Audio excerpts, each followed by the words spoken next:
title of tonight's program is The Sprawl Effect, the costs and consequences of our current auto-centric land use and how we can grow our communities smarter to deliver access, vitality, and upward mobility. Since 2015, Rochester Street Films has identified complex transportation concepts and future possibilities and facilitated community conversations about them in Rochester. My name is Cody Donahue. My pronouns are he, him, and I am the Director of Policy and Advocacy at Reconnect Rochester. Reconnect has, for the last 15 years, championed transportation options for a more vibrant and equitable community. We believe that having safe and inclusive ways to get around and access resources, using transit, walking, biking, rail, intercity bus, in addition to car options, helps the people of all physical and economic abilities in Monroe County thrive. On behalf of the staff and board of Reconnect Rochester, thank you to everyone who has supported our mission over the years. And if you are new to our work, welcome. I hope that you are ready to go down the rabbit hole of transportation and land use. Since we are here tonight to talk in part about land use, it is important we acknowledge that we are sitting on the unceded land of the Onondaga people of the Haudenosaunee Confederacy. This acknowledgement is one small step in the process of dismantling the unjust legacies of colonialism and honoring the Onondaga and Haudenosaunee communities, their elders, both past and present, as well as future generations. Tonight's program is a continuation of a conversation about transportation and poverty that Reconnect Rochester facilitated 6 years ago.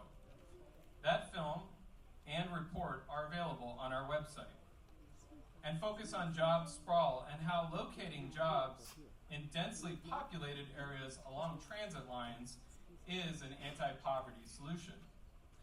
Tonight we'll go a bit broader. We see this as a key moment in a renewed series of community conversations about the topic of how we grow and use land in the face of intersecting local challenges with, we believe, transportation at the center. Challenges such as poverty, housing, structural racism, the climate crisis, and scarce public dollars for competing infrastructure priorities. Let's imagine together land use patterns that allowed parents to bike with their kids to daycare.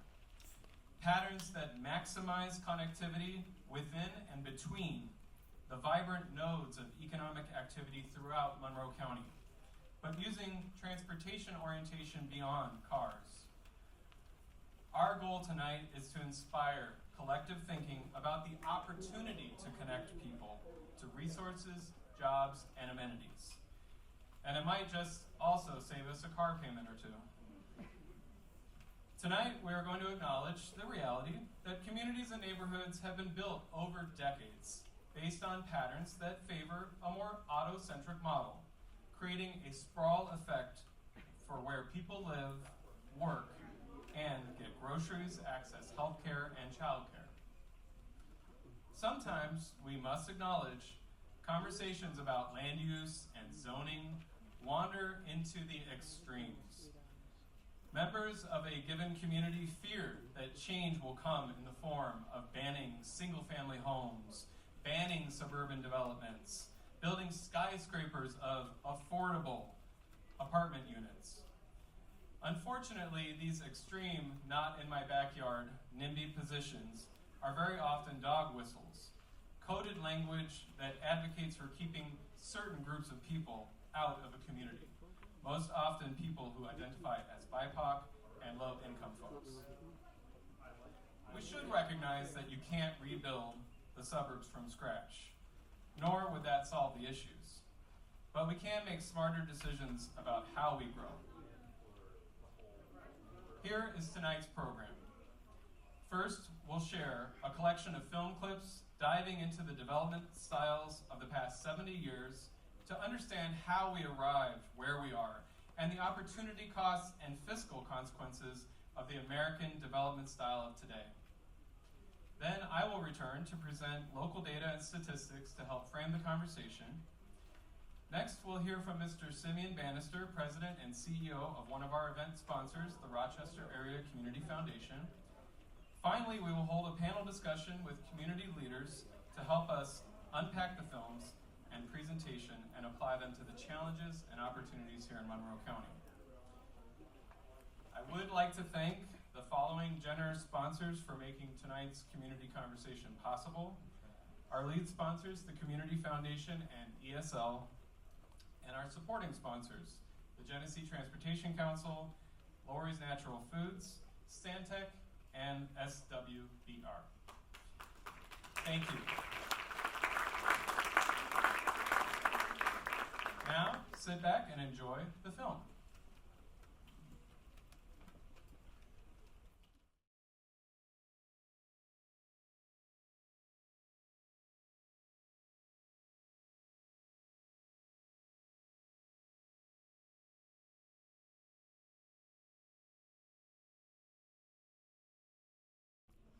Until 2 years ago, I could walk to the Walgreens on Thurston Road in Rochester's 19th Ward.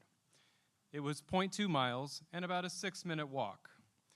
At Walgreens, I could buy diapers and wipes for my infant daughters, Tylenol and ibuprofen, humidifiers, fresh eggs and milk, fill pharmacy orders, get flu and COVID vaccines, buy COVID tests, develop photos, and in a pinch, pick up some groceries. 2 years ago, this location closed. Earlier this summer, the location reopened as a Family Dollar store with only about half of these services available. So if I wanted to go to another location of Walgreens, which my doctor has in their system and they have my medical records, after mine closed, I would have to walk 1.9 miles to West Main's Walgreens. I'm no slouch on walking, but almost 2 miles would take me at least 40 minutes. Or I can walk 10 minutes to a bus stop and take the 16 up Genesee another 10 minutes. This isn't a bad option because the 16 runs every 15 minutes.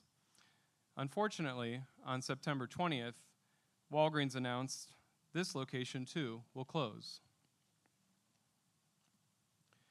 This leaves me and my neighbors looking for another pharmacy. CVS is 1.9 miles walking in the other direction. Buses run just about as often as West Main, or I could ride my bike for about 10 minutes. Going in the other direction, I can walk to the 23 bus to access Walmart and Walgreens in Gates. Or I could take 2 buses to the Tops Friendly Market on West Avenue, which is the only real supermarket located in my neighborhood. Once a week, the West Side Farmers Market, less than a mile from our house, provides access to fresh fruits and vegetables that can be purchased with EBT cards. But this is seasonal, and today is the last day of the market for the year. Now, this isn't about me, or even just about my neighbors in the 19th Ward, having access to resources in our neighborhood without relying on a car. I'm privileged. I'm a middle-class, educated white person with a salaried and flexible job and intergenerational wealth. But I know that even if you have access to a car and you can afford the over $12,000 a year to maintain a new car, which includes a 50% spike in auto insurance rates since 2021, even with all that, I know that losing access to basic amenities in your own neighborhood is soul-crushing, robbing a place of feeling like it's vibrant or a place with opportunities. It feels like every new development on the urban fringe means disinvestment somewhere else.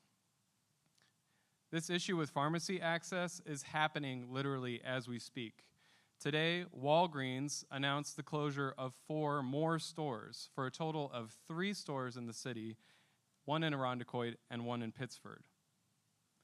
In response to West Main, our local health care providers have stepped up in the 19th Ward The URMC opened a new Brooks Landing pharmacy this week at 910 Genesee Street, and Rochester Regional Health announced that the St. Mary's Hospital Apothecary will be open to the public and accepting prescription transfers from Walgreens. And maybe we'll be better off for these changes now that the local institutions are in the game as we navigate the opportunities ahead. But I want to get back to one of our bottom lines in organizing this community conversation. Our sprawling land use patterns have a substantial human cost in limiting the ability of too many of us to access what we need. For many who aren't privileged like me, that stands in the way of upward economic mobility. The areas where Walgreens has disinvested in Southwest Rochester certainly aren't transit deserts. There's a lot of bus service. My mnemonic for when I leave the transit center to go home is the 15, 16, 17, and 23 are all good for me. And yet, some of these transit corridors support ridership that justifies 15-minute frequency Monday through Friday, and there are some that simply do not. While about 59% of RTS's operating funding comes from state and federal subsidies, 6.6 million, or about 5%, comes from the fare box. And you need people on the bus to justify the cost of sending an operator out for a run, which is most of the cost of operating a bus line. Here we ask a basic question. Do permitted land uses match up to the kind of activity that would enable a well-used transit system, or better walkability and bikeability in your neighborhood? In other words, do we have transit-supportive development and land use patterns? And for that, we must look to zoning, which, if you've ever read a zoning code, you know is totally not boring and is totally wicked exciting. But first, let me share a brief history lesson. The history of Rochester is a history of transportation-oriented development. A transportation network connected Rochester to the rest of the country, and economic vitality and development blossomed. Activity followed the transportation network. Eventually, streetcars and the Rochester subway were built to support that activity. But by the 1950s, things weren't looking so good for the subway. As described by the scholar Jake Berman in Lost Subways of America, the expected economic benefits of the subway never really materialized. This is chiefly because Rochester never changed its land use patterns to encourage real estate development around the subway stations during the 1920s and 1930s. Transport and land use decisions are two sides of the same coin.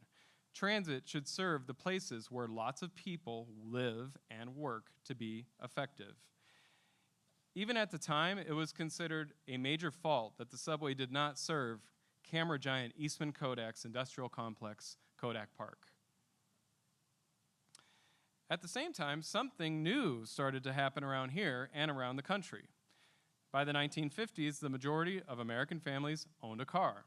The interstate highway system was built, the inner loop was completed in 1965, and it was suddenly possible to drive from a home outside the city center into the downtown area where the jobs were located.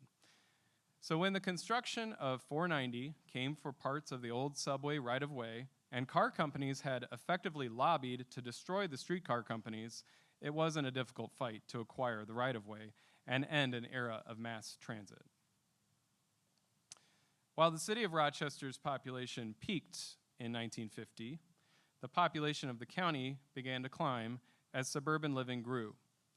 We spread out. White flight and redlining created racial and economic divides. We created infrastructure that needed to be maintained over larger and larger geographic areas. In 1970, Rochester's census-designated urbanized area had a population of 600,000 people across an area of 146 square miles. By 2020, Rochester's urbanized area had a population of 700,000 across an area of 292 square miles. Our population grew by 17%, while our urbanized area doubled. This is sometimes called sprawl without growth. This means significantly more roads, more water lines, more fire departments to serve only a few more people. All taxpayers and municipalities bear the burden of funding this infrastructure and dealing with the pollution and environmental consequences of this land use pattern.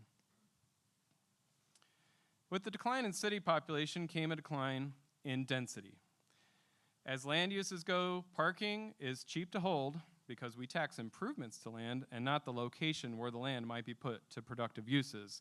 So based on this map of parking lots and parking structures in downtown Rochester, we have a lot of potentially productive land laying dormant. Over in Buffalo, the 2017 reform to the zoning code eliminated parking minimums. The idea that you have to have a certain number of parking spaces for a given development size. Well, a few years later, a study found that more than half of Buffalo's new homes built would have been illegal under the prior code, and building costs were lower because they didn't have to build extra parking spaces at $30,000 apiece. Still, Buffalo developers on over 80% of projects are building off-street parking voluntarily.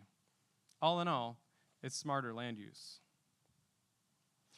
Okay, I did talk about zoning. I'm going to talk about zoning, okay? Please don't zone out.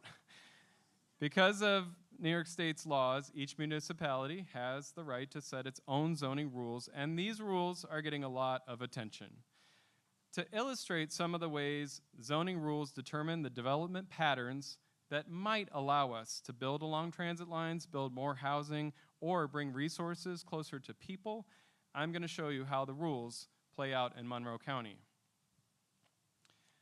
This is a brand new resource launched this month called the Zoning Atlas. We are missing some towns like Irondequoit and Penfield, and this indicates current zoning in the city of Rochester, not the proposed zoning alignment project. Here, we are looking at where single-family homes are permitted to be built. As you see, it's allowed in most of the county. Now let's look at where you can build single-family homes on small lots, meaning less than 1/4 of an acre of land. This is a much smaller footprint of where that's allowed. Here, I'll make the point that density doesn't only mean 4 to 6 unit apartment buildings or bigger. It can also mean houses built closer together on small lots. Now let's look at where you can build apartments by right of 4 or more units. If you ignore the Rochester Airport and some of the industrial zones that appear to allow apartment buildings to be built, you'll start to see that this denser land use pattern is allowed along many of the current hub and spoke transit lines of our existing transit system. Finally, this is a map of where, by right, you can build an accessory dwelling unit, ADU, colloquially known as granny flats. The topic has surfaced in the zoning alignment project discussions, though I won't predict any outcomes. The ADU is a housing type that allows 400 to 500 square foot buildings to be built on the same plot of land as your house, allowing you to house elderly parents or adult children. It's a way to help manage aging and the cost of housing for a family. I was pleasantly surprised to see that in a lot of the residential areas of Greece, Gates, Brockport, and Spencerport, ADUs are allowed. But obviously this map is still a work in progress. As you see, the whole southern part of Chila is actually a designated agricultural conservation area, so I don't think that's probably like a prime ADU solution area. Let's set zoning aside for now, and I can see all the relief on your faces. Our thesis is this. Monroe County today contains many different nodes of economic activity, and we believe that connecting these nodes together with robust transportation options and matching appropriate land uses along those transit-rich corridors is a challenge for our day. This will also benefit local communities by increasing the vibrancy of town centers, reducing harmful air pollution, and allowing seniors to age in place without relying on driving. The assumption that jobs are downtown fell apart a long time ago. And yet, until pretty recently, with Reimagine RTS and the Interloop strategic disinvestment, we kept the same transportation system. Again, we have to build on what we have. Solutions cannot impose a wholesale change on a community. What we are talking about is how to maximize land uses for the transportation opportunities we create and bringing resources closer to people, including how we get around the rest of New York, especially given our new tech hub corridor designation, without greatly increasing vehicle miles traveled in personal vehicles. And this is going to take a lot of continued learning and listening about these intersecting issues at the household level, at the economic level, and at the level of land use and infrastructure. There's a lot more that we still have to learn. And we must recognize that there will be challenges and barriers all along the way, regulatory, commercial, and fiscal. The one classic Reconnect Rochester recommendation we can make among these issues is that people and developers and business owners think early and often about how people are going to get to whatever it is we're building. Luckily, we have an incredible community of leaders in Rochester working collaboratively to tackle these issues. We will hear from the panel discussion a little bit later. And I'm looking for, yes, sir. With that, I would like to welcome to the stage a thought leader in our community who, pardon my transportation pun, thinks about the intersection of access to resources, jobs, amenities, and community vibrancy every day. Mr. Simeon Banister, a Rochester native who has since 2022 served as the president and CEO of the Rochester Area Community Foundation, one of tonight's generous sponsors. He has led the foundation's work on equity and community programs, and he has worked tirelessly to ensure that resources in our community are used to create opportunities for historically excluded residents. And he has served on the Finger Lakes Regional Economic Development Committee, Rock the Future, the Rochester Climate Collective, the Rochester Monroe Anti-Poverty Initiative Steering Committee, Together Now, among many others. Please welcome Mr. Simeon Banister.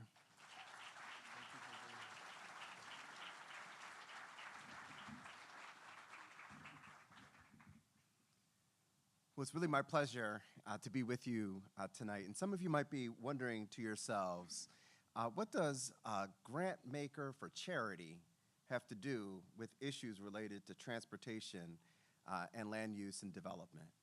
And what I would offer you is that the mission at Rochester Area Community Foundation is to empower donors and community partners to strengthen our region through philanthropy. And when we think about the opportunities to strengthen our region, how could we have that conversation and not think about some of the questions that were raised here already this evening? It's the reason why we are very proud to be a sponsor for this event tonight and very grateful for all of you to be here.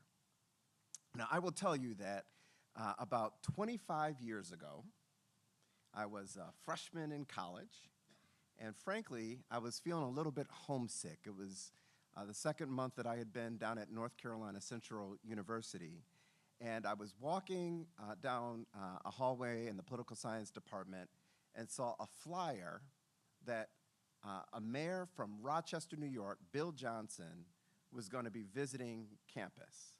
And if I'm being perfectly honest with you, I had known Mayor Johnson in my youth, and I really went to his talk because, again, I was feeling homesick, and I just wanted to see somebody that I recognized.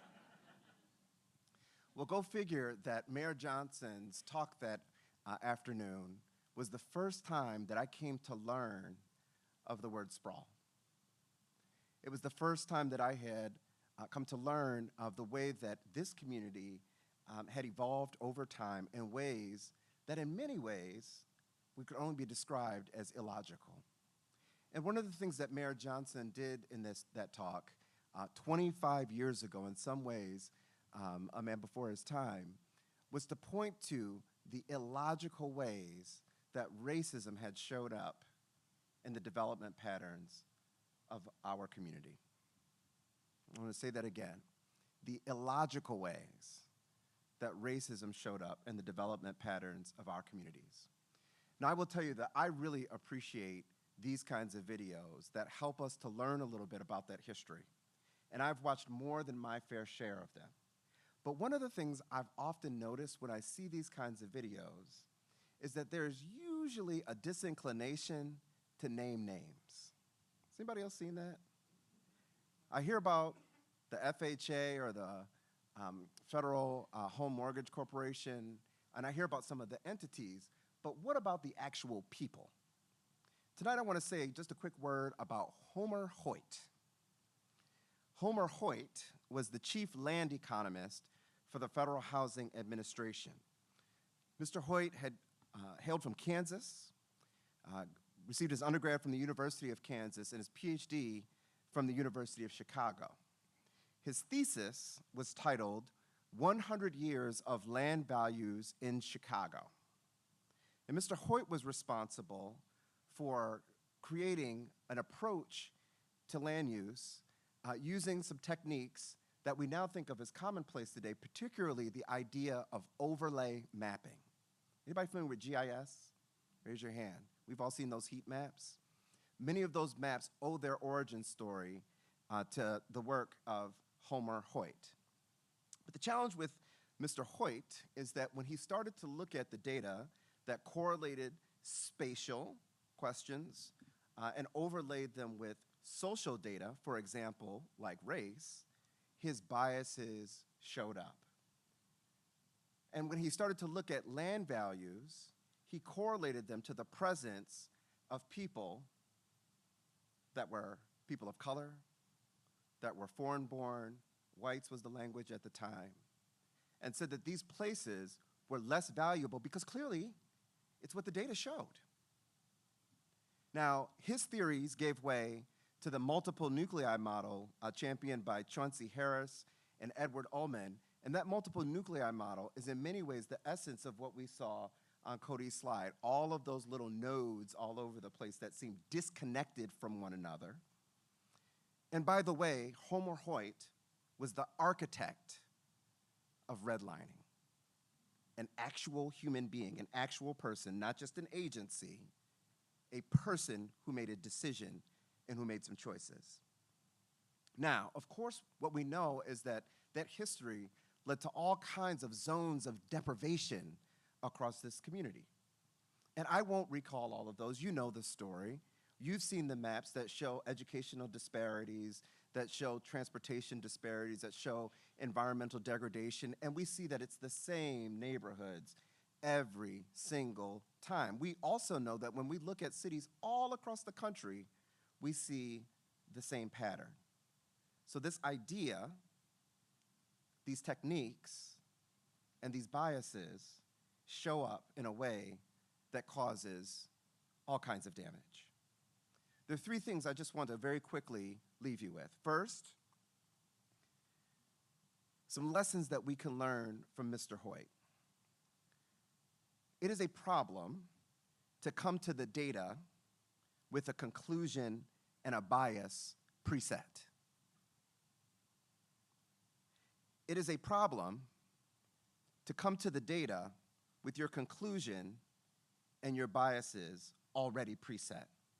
What we learned from Mr. Hoyt's example is that the biases that he already held about people of color, about foreign-born whites, about other people that he saw as low class, were then supported by the data instead of allowing the data itself and the inquiry in that data to surface those key lessons, to surface different key lessons. The second thing that I want to point to is that we live in a world right now, in a society, where people often seek to manipulate our biases, usually through manipulating our fears, leveraging some of that data or some of the tropes. When I was watching the video and I saw the young man that was running to the bus, there are people that I know that would say, the real problem is if he pulled up his pants, he could catch that bus. As opposed to thinking about the systemic variables that are at play, the root causes for why this young man has to run to the bus in the first place. We saw the statistic because oftentimes people seek to manipulate us when we seek to hold accountable the root causes of the problem. When I think about wealth inequality, for example, in this country, and I saw that graph that said only 17% of funding was coming from the federal government for transportation networks, I said, well, man, I wonder where that money where that money is going otherwise. And some might say, well, it's going to education, it's going to a lot of different areas, it's going to defense. What we know is that oftentimes the resources are not there to be able to support the kind of interventions to engage the challenges that we see. And to distract us from those kinds of questions, we get these tropes about boys that need to pull up their pants to catch the bus. And then finally, Mr. Hoyt's example tells us about the importance of choices. This guy named Dennis, an author named Dennis Waitley, who said that there are two primary choices in life: to accept conditions as they exist, or to accept the responsibility for changing them. Mr. Hoyt made choices, but he was a human being who made choices. And last time I checked, I'm a human being, and you're human beings, and we all get to make some choices too. Fundamentally, we have to ask ourselves, are the conditions that we see, the human damage that we see, are those choices that we're okay with, or are we ready to make some different choices? Tonight, we'll get a chance to hear from an environmental nonprofit leader who's making a choice, from an elected official who's positioned to make some choices, from a coalition leader that's making some choices, and from the leader of our transportation system who can make some choices. And we all get to make choices. I'll leave you with one thought. Sammy Davis Jr. said, the prolific actor, that you always have two choices: your commitment versus your fear. And the fear that we have of people being in our backyard, we can make that choice, or we can make a choice for vibrant neighborhoods, for a vibrant and thriving community that takes advantage of the best of the thinking around transportation policy and the other kinds of choices that are going to support this community's interests. With that, I'd like to invite Abby McHugh-Grifa and the rest of the panel to come on down.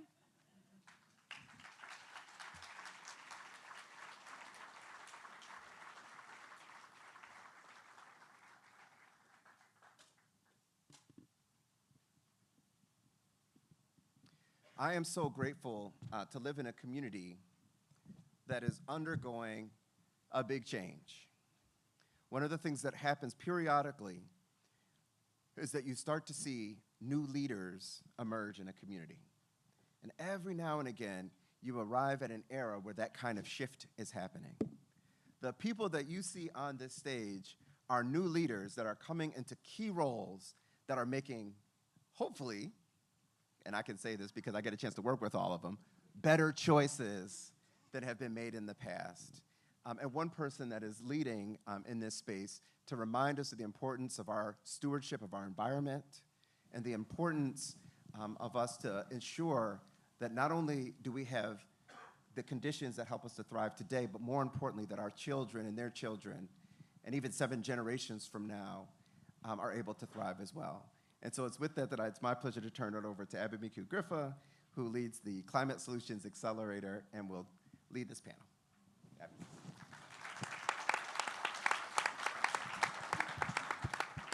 Okay, is everyone excited to dig into zoning a little more? Woohoo, that's right. Okay, so I'm gonna leave it to our panelists to introduce themselves in just a second here. Want to let you know, though, for context, that the questions that I will be asking of our panelists are a combination of things that Cody and I came up with and questions that were submitted from the audience. So we'll kind of be mixing and matching those, seeing how the conversation flows. But these are your questions as well. So we're going to go right down the line here, Aqua, if that's okay, starting with you.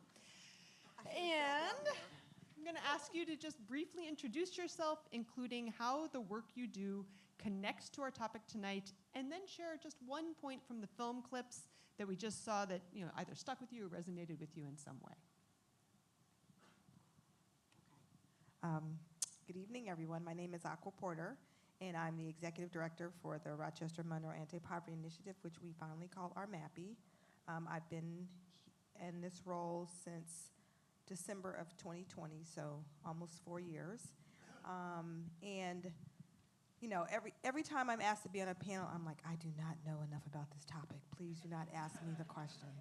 And I've already told my friends out there, like, I'm going to use phone a friend, 50-50, and audience polling to see if I can answer the questions tonight, because I'm sure that a lot of you are much more knowledgeable about this topic than I am. I will tell you that part of the work that I'm doing at RMAPI that we're leading is a coalition of stakeholders and people who are looking at, you know, how do we actually make a systemic impact in reducing poverty and the impact of poverty on our community. And one of the things that we continue to come up against when we look at poverty, especially in Rochester, in Monroe County, but especially in Rochester, is that it's very concentrated. And as Simeon said, you look at the overlays of the maps, and I don't care like which topic you look at, whether it's educational outcomes, health outcomes, housing, you know, you name it, there are communities in Rochester that align with our most concentrated neighborhoods of poverty, and all of the worst outcomes happen there. And in most cases, those neighborhoods line up with redlining, right? And so even though redlining is outlawed, the mindset about who should live where and why continues to show up in our community, and it results in lots of people not having what they need to thrive and not being able to maybe live where they want to, or to have access to, as Cody said,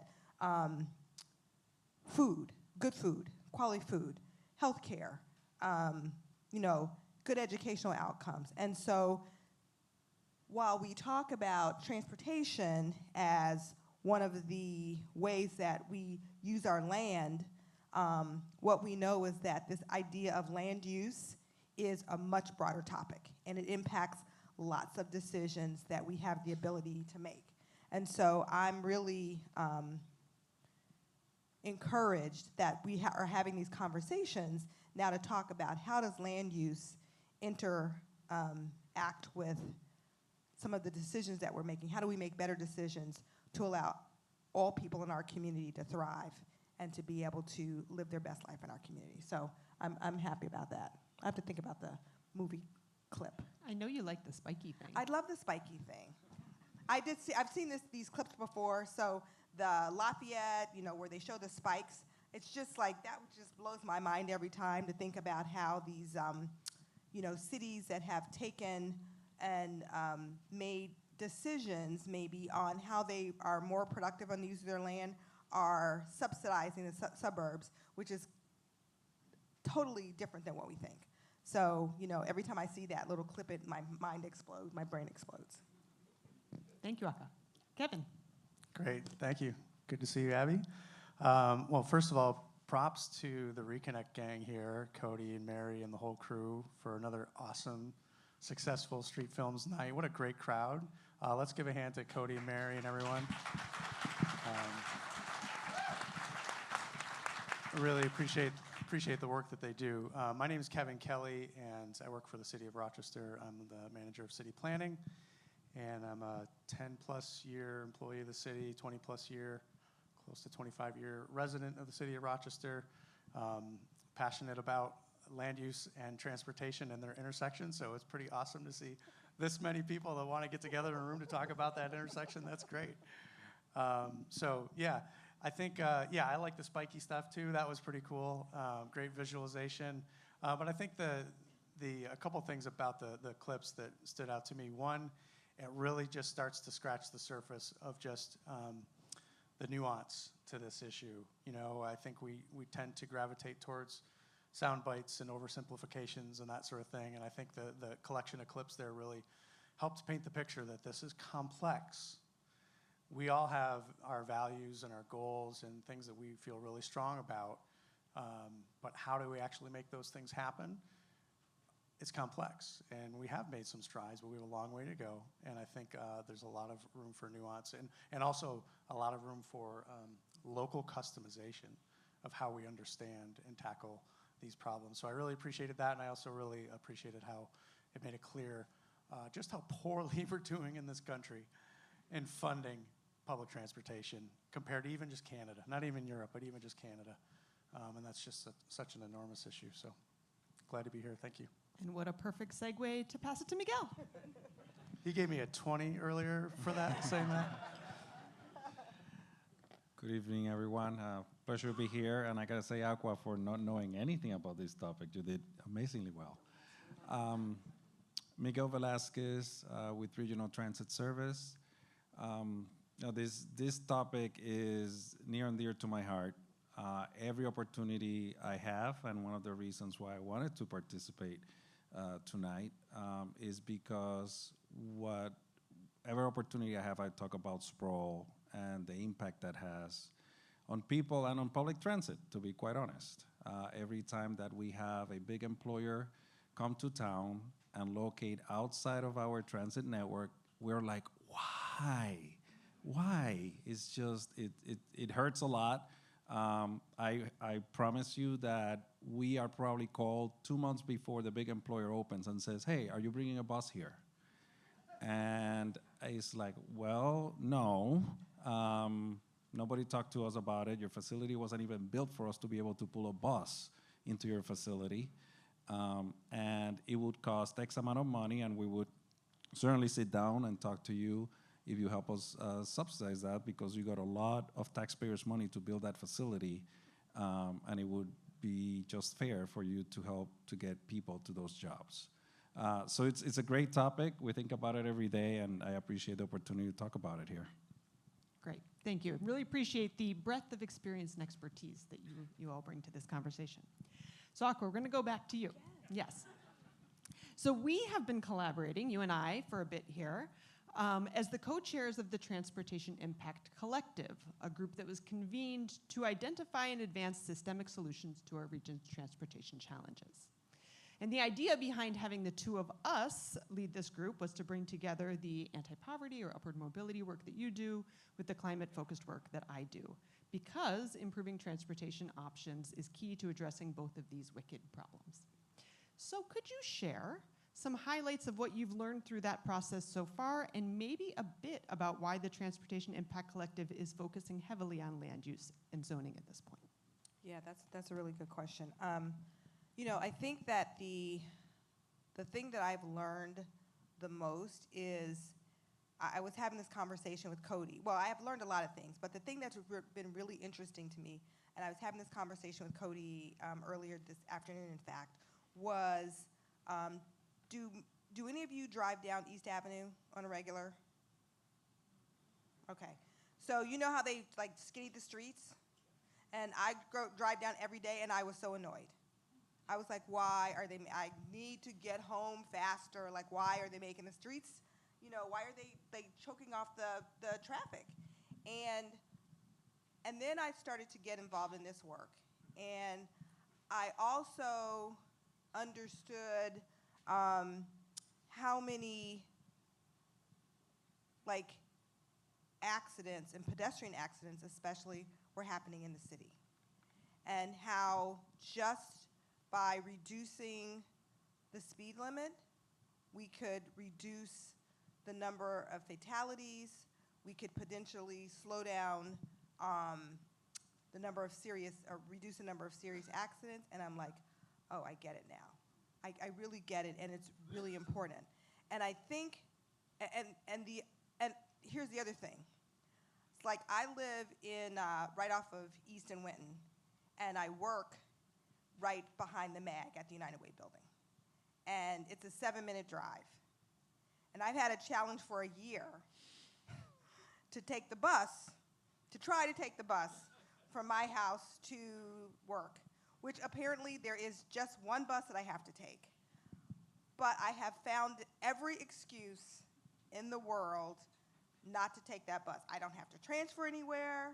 Miguel tells me that it's really easy. And what I've learned is, like, I have privilege and I have choice, right? But there are a lot of people that do not have that. And the bus line is their lifeline. Like, these is their lifeline to everything that they need.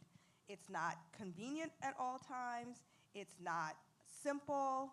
It doesn't run all the time where they need it to run to. And so I have learned a lot about choice, access, and what our community could be if we really were able to make better decisions for all of the people who live here. And so it's been very eye-opening. It's been extremely eye-opening. I didn't know a lot about zoning. I still don't know a lot about zoning, but I know enough to at least ask the questions about zoning. And I understand how our municipalities, especially our towns and villages, have made decisions that maybe they have made intentionally or maybe they have made unintentionally, but if we were able to do some rezoning, we could really make a community where everybody could honestly thrive, and with very few people sacrificing anything. But those are those are decisions that we have to make consciously. And so I have just been like a sponge of information trying to figure out how do we reconfigure and make better decisions, zoning decisions, resource allocation decisions, land use decisions, so that we can have a thriving community, 7 generations into the future. Really appreciate just that, pointing out that important first step of knowing to even ask the question. Like that, asking the question and talking about zoning, getting together, convening to have these conversations. And I'm looking for a bus buddy, so if anybody wants to ride the bus with me one day. Oh, Miguel volunteered, perfect. All right, well, Miguel, we're gonna go to you for this next question.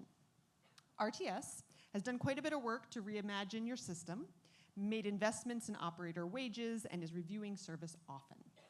From your perspective, what ingredients go into service planning that make or break the routes that are provided, especially when it comes to frequency of service?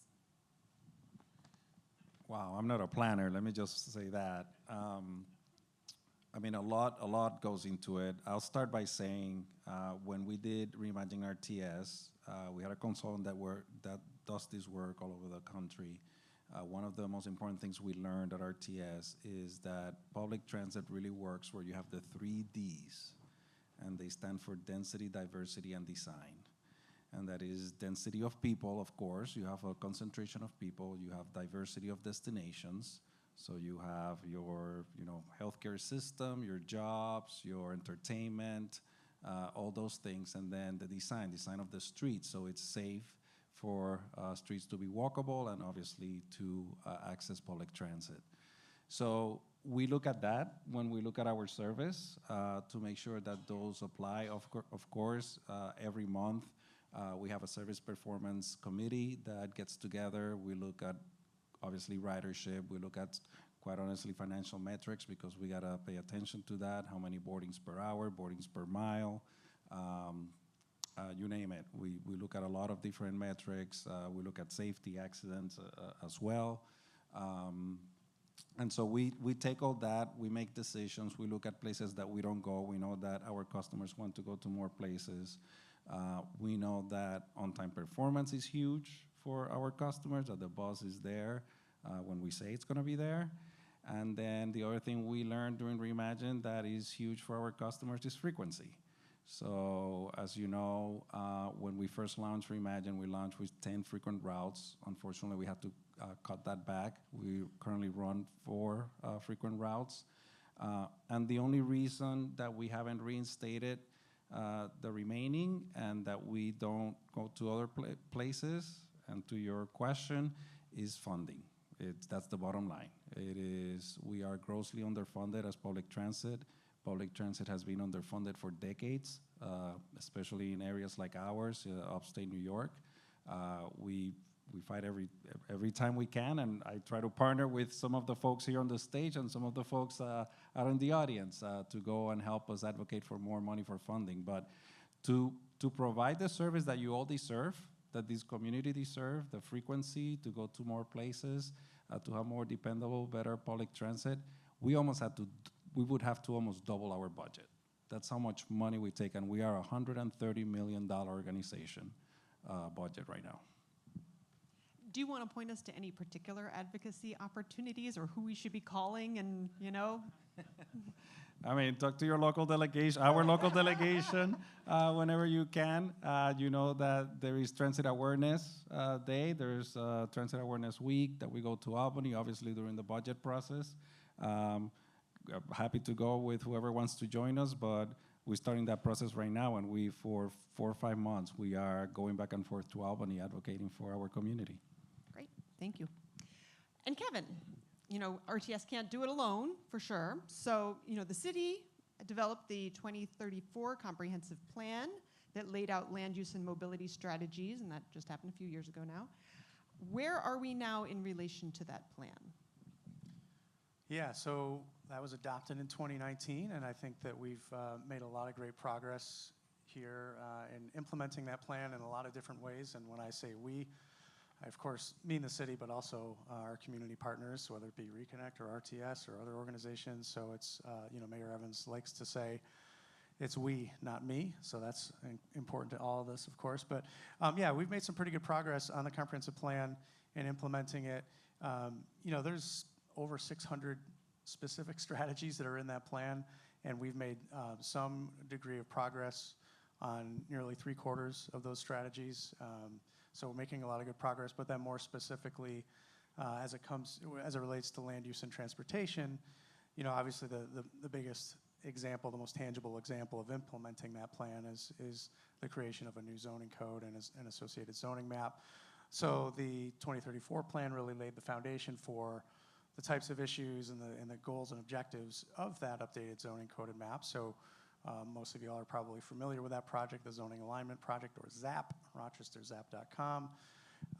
You know, we're 80–90% of the way through that project, hoping to release an updated draft to the community soon about that.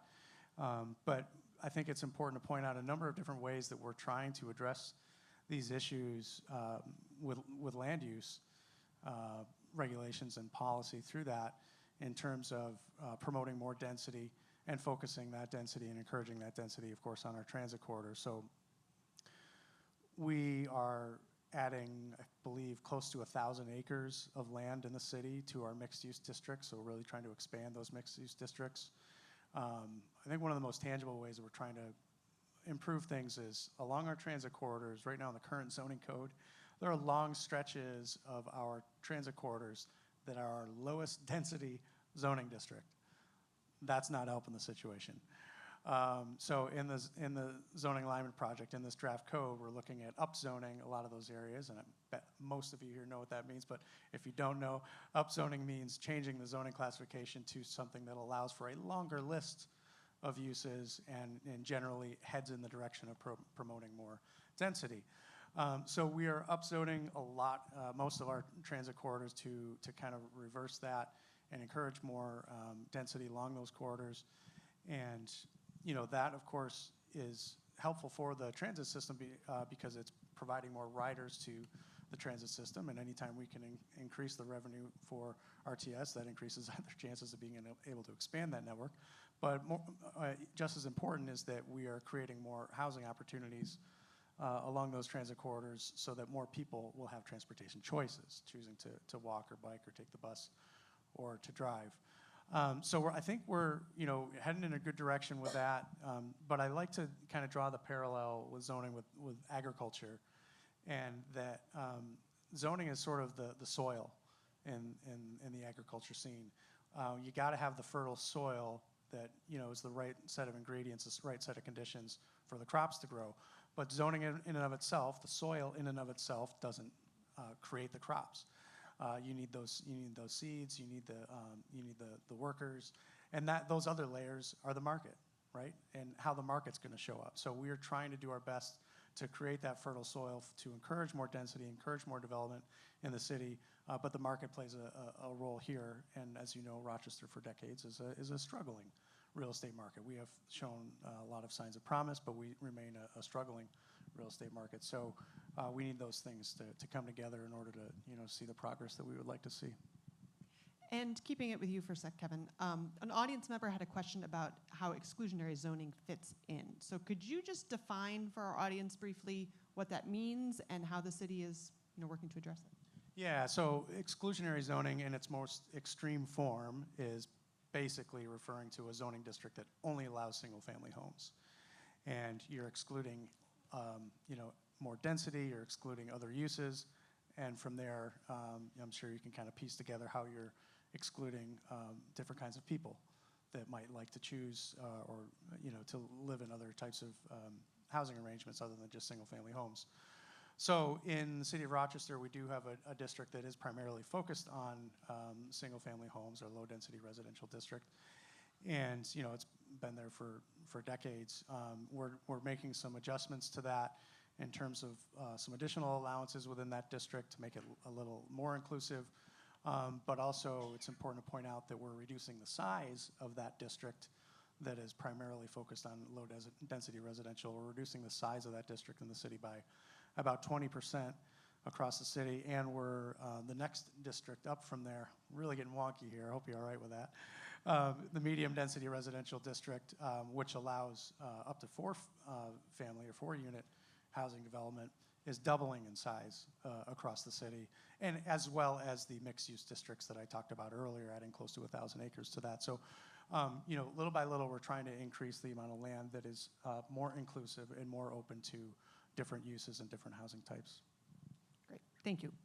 So a question for any or all of you, whoever wants to take it. There are clearly regulatory and economic barriers to making smarter land use decisions. What concrete solutions can we pursue to overcome these barriers, and which of these solutions do you think we should tackle first? Yeah, well, I'll go local and I'll go national. Locally, we need to be more inclusive in our zoning, and not just in the city, but every community in our region. We have a lot of areas, as Cody illustrated in those maps, a lot of areas of our suburbs and rural areas that are effectively exclusive and really just for single-family homes and development. And we need to make greater strides, town by town, village by village, to be more inclusive. That's part of the local solution, and then I think at a national level, as I mentioned earlier, so much of this just comes down to more funding for public transportation. It's really sad, the levels that we've dedicated here in the United States. So federal, state money going to public transportation, that really just needs to be dramatically increased. So we all need to be louder voices for that with our elected officials. In particular, let's be honest, the Democrats that are the party that's more likely to get behind that, I don't know if we fully get it yet. I think they're at a basic level understand the importance of public transportation for our communities, but we have a long ways to go to really ramp up the funding that's necessary to transform those systems and therefore transform our communities. So we got to put the pressure on even the folks that we support to do that work. Anyone else interested?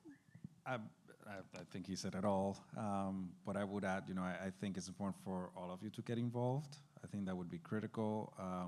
When I said earlier that, they call us 2 months before they open a facility, we're not around many of the tables. That's another thing that we're pushing is please, you need to include public transportation to be at the table and make some of the decisions to make sure that whether at the end of the day we provide service or not, but that we're considered and what impact that has in the community is a big piece for us. I was just going to say that one of the things that we know, the governor introduced a pro-housing compact initiative for a state, and every community can adopt the pro-housing compact, which is just a commitment to look at its zoning and to consider doing some rezoning of its regulations, which opens up opportunities for those communities to get access to New York State funds for other projects. But it's a first step, and so I would say one of the things that you can do is ask in your town if they are going to become a pro-housing community, right? And so ask your town council, your town supervisors, your mayors, is your town one of those communities that is going to adopt the pro-housing compact, and that starts the conversations happening about, is our town willing to look at changing exclusionary zoning and adopting inclusionary zoning in its community. And then we can start talking about what does that mean for actually potentially building accessible housing, multiple housing kinds of configurations. And so that's a first step. Really appreciate you pointing us towards specific action opportunities. Something else I often think about and wonder about this too is regional cooperation and planning. What would move that forward? Do you see that as just a dead end, especially given home rule? What would it look like to have land use that is not town by town by town by town by town? Could we work together to think about how we better get people to places and put stuff in logical places? Okay, yeah, that's a tough nut to crack right there, right? Yeah, I mean, our governance framework and our history are major barriers to making progress there. If we were starting from scratch with a clean slate, and we had the knowledge of hindsight and be able to start over and do it differently, I think our chances would be much higher to have much more regional cooperation and a regional strategy. So I think it's pretty challenging. And of course, Simeon talked about Bill Johnson earlier and the effort that he made to consider sort of a regional government approach. And I salute him for that. And I really wish that had gained some traction, because there's other cities in this country that it is working. I'm not aware of any recent examples of cities that have transitioned to that. I think it's places like Louisville that have had that in place for decades and decades. So again, they had the benefit of doing it earlier. But it's pretty difficult for us to make that transition. But I don't think we should give up. I think we need to all of us need to keep talking about the negative impacts of the model that we're dealing with right now, and the inequities that come from that. And keep pressuring everyone at every level to consider that as a different approach. It's challenging, though, for sure.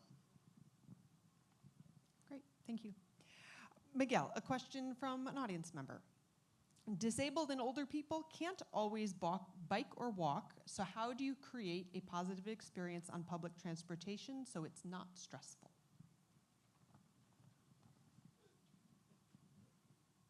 So it's not stressful. Well, listen, I would say that we haven't put enough energy and focus on the disabled community and the elderly community. We know that from our statistics, the worst group that we're doing with in terms of access is the elderly by far. The elderly, there's the trend that they want to age in place. That means they're all over the place, and so how do we create an ecosystem that better serves them?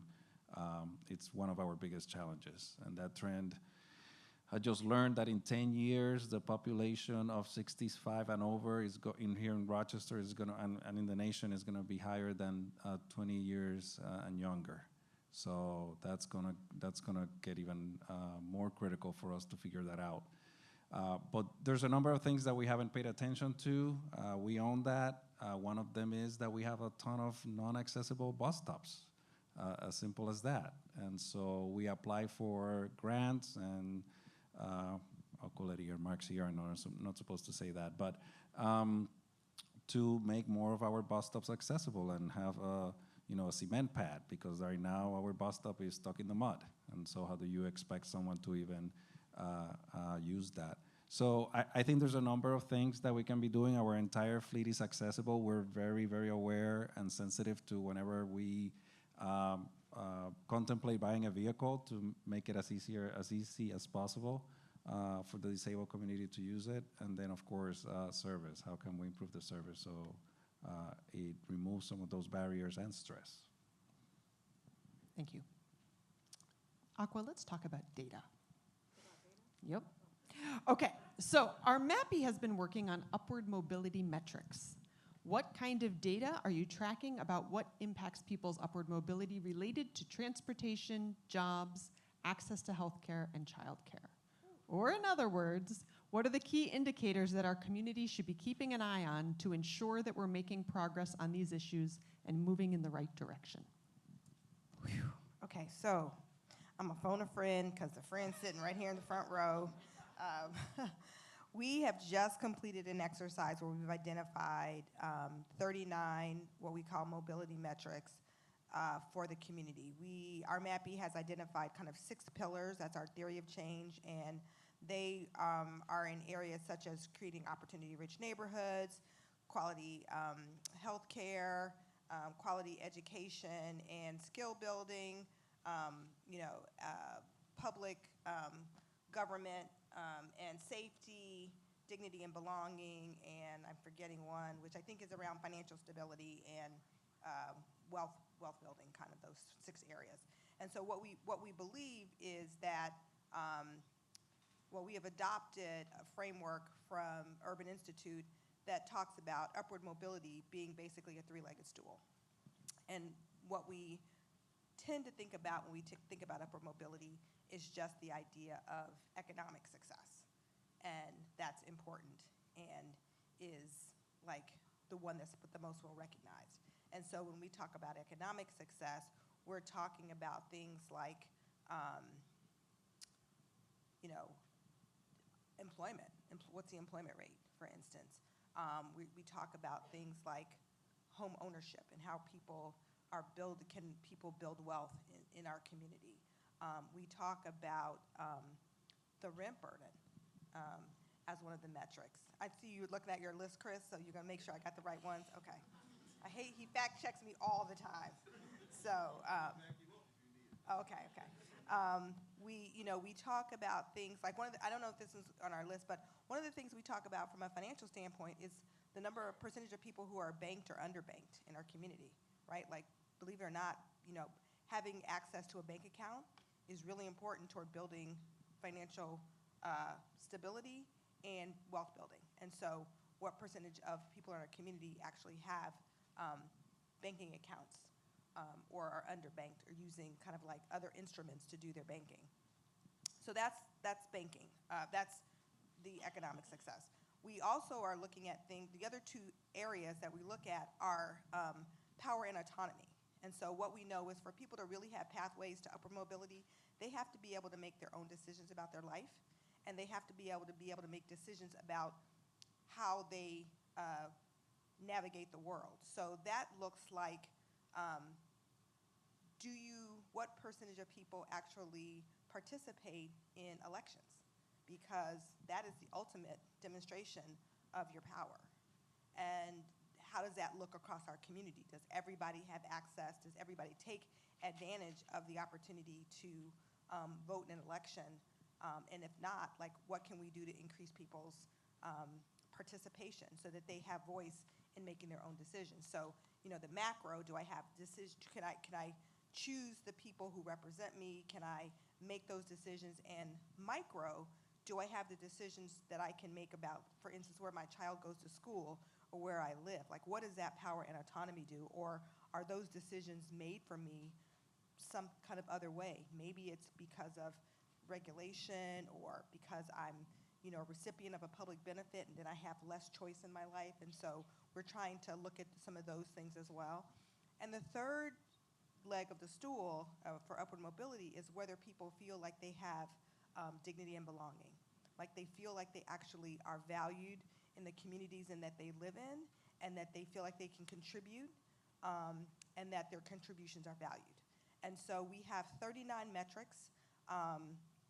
Most of the data that we are looking at is right now data that is available nationally. So not only can we look at it for our community, but we can compare ourselves to other communities, and we can see how we're doing and whether other communities maybe are doing something better that we can learn from, or maybe they're doing worse and we can say, like, some of the things that we're doing are working, so we should keep doing those. So we have 39 metrics.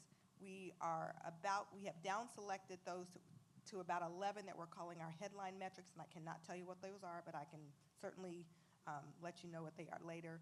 And we're gonna start to represent those on our website over the next few months so that our whole community can look at our data We disaggregate the data by race and by gender, by zip code, by community where we can, so we can look at it in excruciating detail and identify which demographics in our community are doing better or worse. And then our work normally is to look at the demographic that's doing the worst and try to figure out what we do to kind of help lift them and help them lift themselves potentially through pathways to upward mobility. What a fantastically juicy answer. And Yeah, what you were really afraid of a data question? Come on. That was and great. what stood out to me there, just echoing what Simeon was talking about earlier with choice, is how our choices can be constrained by, you mentioned bank accounts. If there's not a bank you can literally get to, that constrains your choices, but then also how people sometimes, View the banking system. A lot of people view the banking system as not Right. friendly toward them, especially if they've been left out. So if you talk about redlining and you've been told that you can't get a loan, or your family's been taught that through generations, do you trust the banking system? Is that where you, right? So, people, we have to rebuild trust in some of these systems that have left people out in some cases. And so, it's very interesting, this idea of power and autonomy, dignity and belonging as two of the other pieces of a three-legged stool toward building upward mobility in our community. Yeah, and even with the power and choice, the extent to which people sometimes leave their power on the table by just not, for example, showing up to the polls. Yeah, and sometimes it's like, we could go on and on. But for instance, why don't people show up to the poll? Well, if we make it difficult to vote, right? If we only have one day of voting. I mean, finally in New York State, we have early voting, so hopefully people have lots of opportunity. But sometimes there are just, systematic barriers that we put in the way that we think aren't barriers for us, but there are barriers for other people. We don't allow people the time off to vote, or, we don't show up in their neighborhoods, even candidates don't, to let them know that their voices are important. And so, people feel left out of the process, or that their vote won't matter. And at the end of the day, their vote is their power, and they get to really choose who represents them and who works on things like, making sure that they have funding for public transportation. Sometimes the government makes those decisions. And so if you vote for people who are going to help you in your life, make your life better, then, maybe, those dots are really hard to connect sometimes. So Miguel, we're going to turn back to the bus system again. And reflecting something you mentioned earlier about, employers wanting you to provide bus service without thinking maybe in advance about, is there a bus line there, right? When those situations arise, what does that tell you? What do those conversations tell you about our standard approach to land use? And how can we improve local planning efforts to more effectively move people to the places where they want and need to go? So I've been learning a little bit about this, and it's really hard. It's not as easy as it sounds. It's not like you say, hey, employer X, don't locate there, locate over here. Learned a lot from GRE.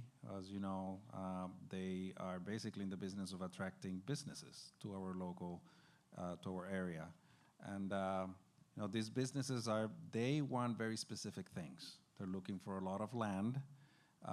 They're looking for a lot of water, many of them. They're looking for energy, easy access to a highway, throughway system. And so, when you put all those conditions together, there's only so many places you can tell them, okay, go over here.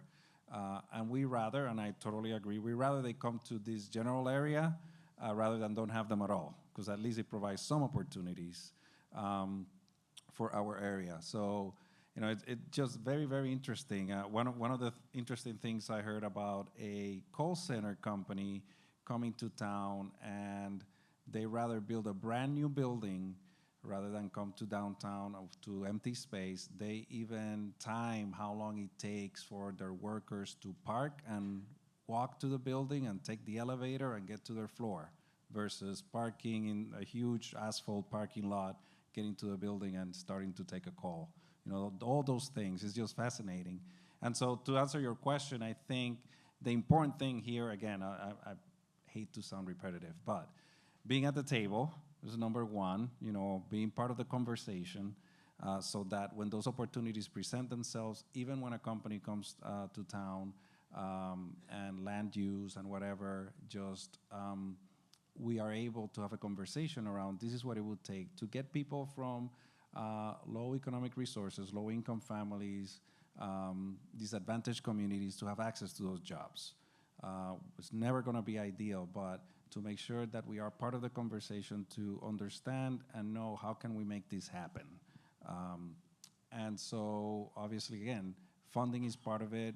One thing that we've been talking with Empire State Development is, when it comes, this is already a bill, it's been introduced. We started it here in Rochester.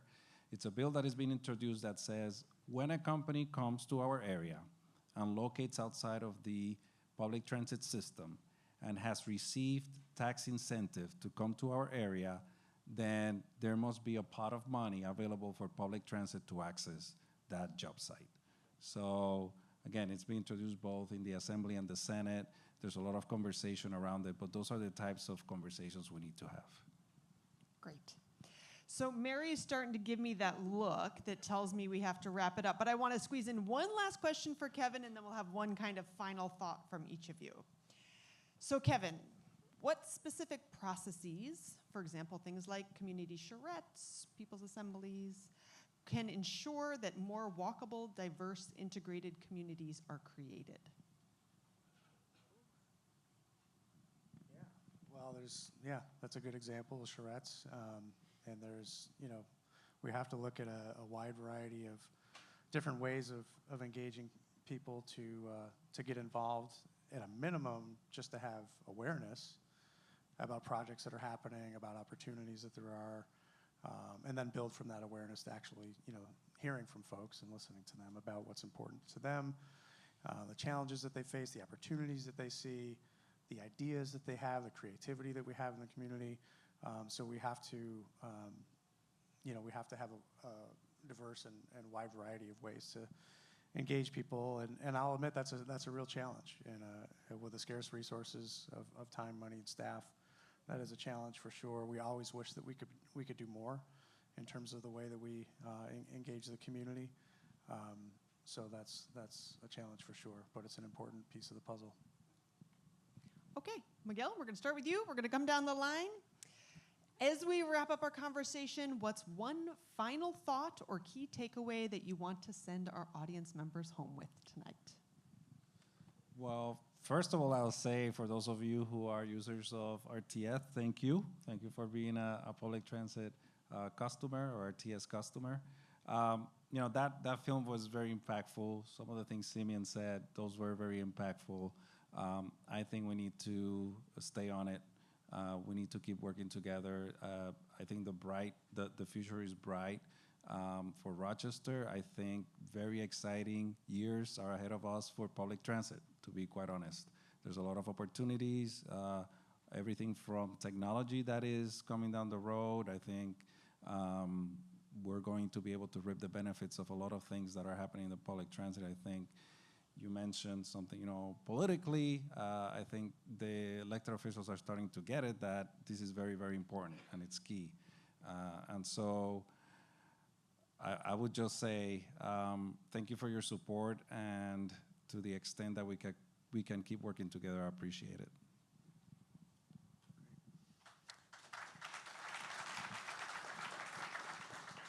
Well said.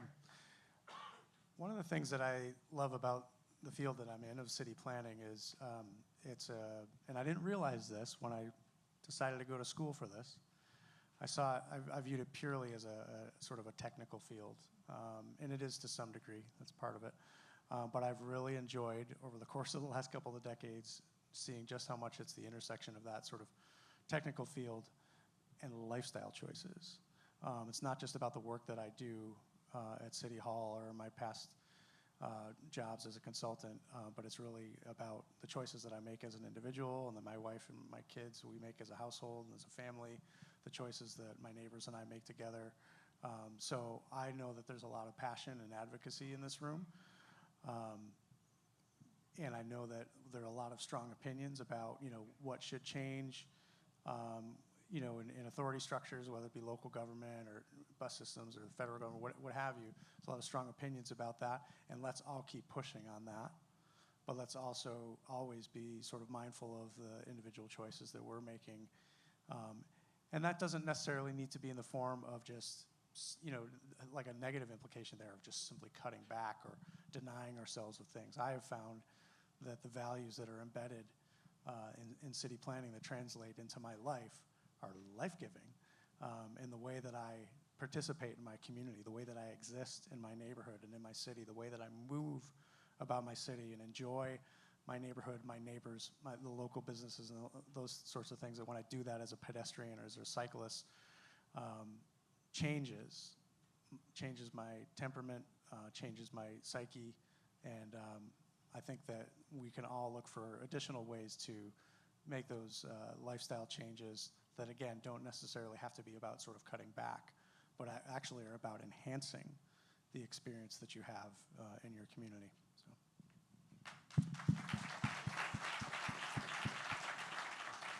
I think I'm just going to add a little bit to what Kevin said. I mean, one of the things that we know is that social connections are really important. And we know that there's a lot of social isolation. And you have to think about how the sprawl and the idea of maybe having these single-family houses on really big lots that are really spread apart, in retrospect, have created more isolation from things that we used to do. Like, I'm one of those people that in 10 years is going to be in that area. Well, I'm already in that group, but so I just think about how when I grew up in a neighborhood where like all of my neighbors were right around me, and everybody kind of took care of everybody else's kids. Everybody knew all their neighbors. There was this social connectedness, and I don't think we thought about that as being, that density as being a problem. We thought about that as being how our neighbors like looked after one another. And so I think there's value to densifying that is really an opportunity for our communities to be closer knit versus less close and more socially isolated. And we start to solve some of those other problems, like our elders who may not have access to their cars anymore, but they have access to their neighbors who can now help them a little bit better, right? We have children who we know need to have better access to daycare. And if those things are closer by, that helps all of us. If our jobs can be within distances that we can get to through public transportation, it helps families reduce the time that they have to commute, and they can spend it with their children. So I have thought about this not just in terms of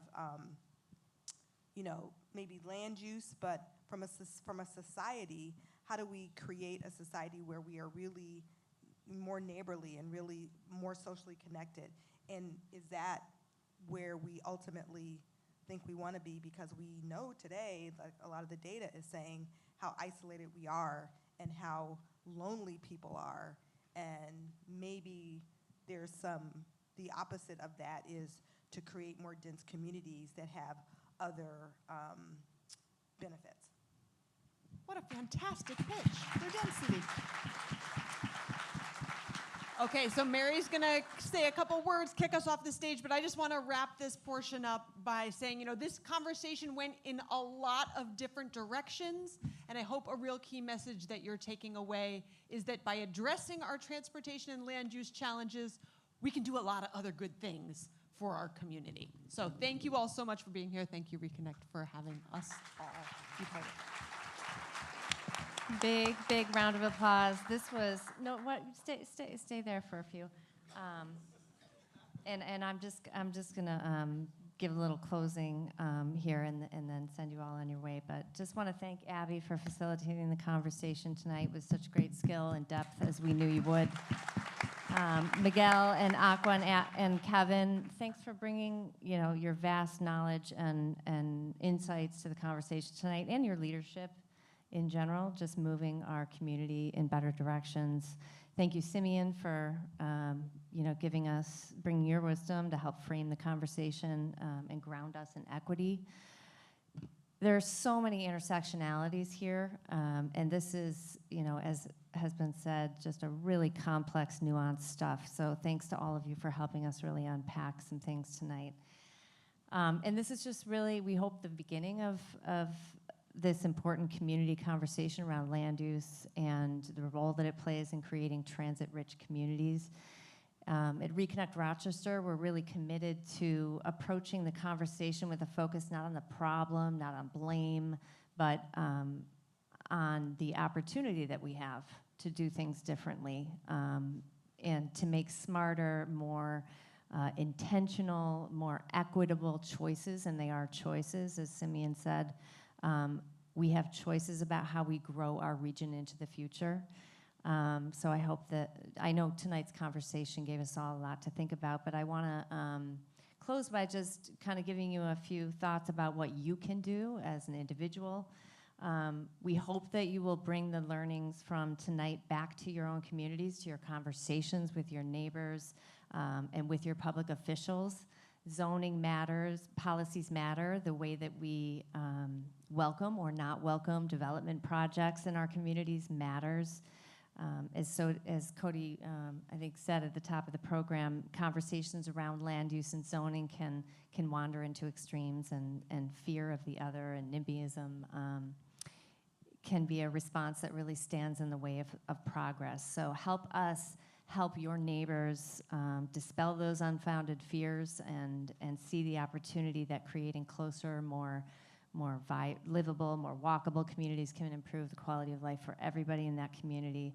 Vibrant main streets, thriving businesses, active street life, and so many other benefits. So help us, be messengers for this consciousness-raising effort. And if you want to get more involved, and there were a lot of mentions of potential advocacy opportunities, that's what we're here for at Reconnect Rochester. That's what we do day in and day out, is look for and really give people the advocacy opportunities, easy advocacy action to take to advocate for better public transit, for making communities more walkable and bike-friendly. A great way to be notified of actions, specific actions you can take, is to join our mobility action alerts. Our advocacy team will let you know about public meetings coming up, surveys, and arm you with ways that you can, with talking points, so you can show up and weigh in on those plans and projects. There's a QR code in the program booklet to join that email list. So please do that if you're really ready to take, even small actions. And you can pick and choose. We send them to, maybe 3 or 4 times a month, and you can pick and choose what actions. But things like going to Albany and during Transit Awareness Month and advocating for more increased funding, STOA funding for RTS to be able to expand service is certainly an example of the types of things we put out. Okay, we're wrapping up here. I want to thank you all for being here and caring about this, coming to the conversation tonight. I hope you will see you all have a personal role to play. A few more thank yous and announcements, and we'll be sending you on your way. Please help us improve Rochester street films by filling out the event survey. We really do look at that information closely to keep improving these events. You can do it the old-fashioned way on the paper that you got on the way in with pencil, or there's a link in the survey to the survey in the program booklet. Don't forget that you have a $5 promo code for ride credit with VO. So thank you, VO, for being here and tabling and providing that incentive for tonight's event attendees. So be sure to take advantage of that. The planning for this event was a big team effort. I want to recognize members of the Reconnect staff who had a hand in putting this together. Cody and Henry in the back, who was instrumental in putting the film clips together, and Chaz, who handled all of our marketing and communications. Thanks to Candace and the rest of the little staff for being excellent hosts. I want to thank, yes. RMAPI and the Climate Solutions Accelerator for being amazing partners with us around the table at the Transportation Impact Collective and in bringing this program to you tonight. And again, we cannot thank enough our sponsors, the Community Foundation and ESL, for supporting these community conversations, along with the supporting sponsors that are listed in your program booklet. That's all. Good night, everyone, and get home safe tonight. Thank you.